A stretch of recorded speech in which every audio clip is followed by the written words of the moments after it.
अस्सलाम वालेकुम। मैं हूं आपके मेज़बान मोहम्मद इस्माइल सोहरवर्दी और हमारा प्रोग्राम है बातों बातों में। क्या मैं पाकिस्तान से कबल एक मरतबा ट्रेन में एक अल्लाह के कामिल वली अपने चंद साथियों के साथ सफ़र कर रहे थे। इस दौरान ट्रेन एक रेलवे स्टेशन पर रुकी और वहाँ से एक सिख ऑफिसर जो था रेलवे का वो सवार हुआ। जब वो सवार हुआ तो उसने देखा कि ट्रेन में रेलवे का एक ऑफिसर पहले ही सफ़र कर रहा है, तो उसने ट्रेन में सवार होते ही अपने उस साथी से पूछा कि आपने कल डीपी भेज दी थी। उसने कहा हाँ, मैंने डीपी भी भेज दी थी और एआर भी भेज दी थी। तो वो दोनों ये गुफ्तगू करने मुकालमा करने के बाद आपस में गुफ्तशनीद करने लगे।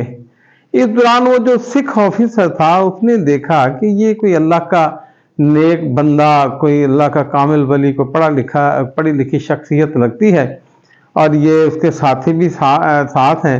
तो वो उस तरफ मुतवज्जो हुआ और उसने अल्लाह के उस नेक बंदे से, उस कामिल वली से सवाल किया कि हुजूर, ये जो आपका कुरान पाक है इसमें हरूफ मुक़त्तआत हैं, मुझे इनकी समझ नहीं आई कि ये क्या बात हुई कि पूरी इतनी मोटी किताब जो है उसका तर्जमा किया गया है, लेकिन हरूफ मुक़त्तआत की किसी को समझ नहीं है कि ये क्या है।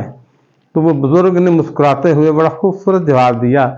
वो कहने लगे कि अभी जब आप ट्रेन में सवार हुए थे तो आपने अपने साथी से एक मुकालमा किया था कि क्या आपने डीपी भेज दी थी। तो उसने कहा हाँ, मैंने डीपी भी भेज दी थी और एआईआर भी भेज दी थी। तो डिब्बे के बाकी मुसाफिरों से पूछें कि उन्हें इस बात की समझ आई है कि ये डीपी क्या है और एआईआर क्या है, लेकिन आप दोनों को आपस में समझ आ गई है कि डीपी क्या है और एआईआर क्या है। कुरान पाक अल्लाह की किताब है, उसने अपने महबूब सल्लल्लाहु अलैहि वसल्लम पर नाजिल की है। हरूफ मुक़त्तआत जो हैं ये भी पासवर्ड है, कोड वर्ड हैं जो उसने अपने महबूब से कहे। उन दोनों को तो समझ आ गए, अब डिब्बे के बाकी मुसाफिरों को समझ आना ज़रूरी नहीं है। उनकी आपस की गुफ्तगू जो थी वो मुकम्मल हो गई है। तो ये है कुरान पाक के राज।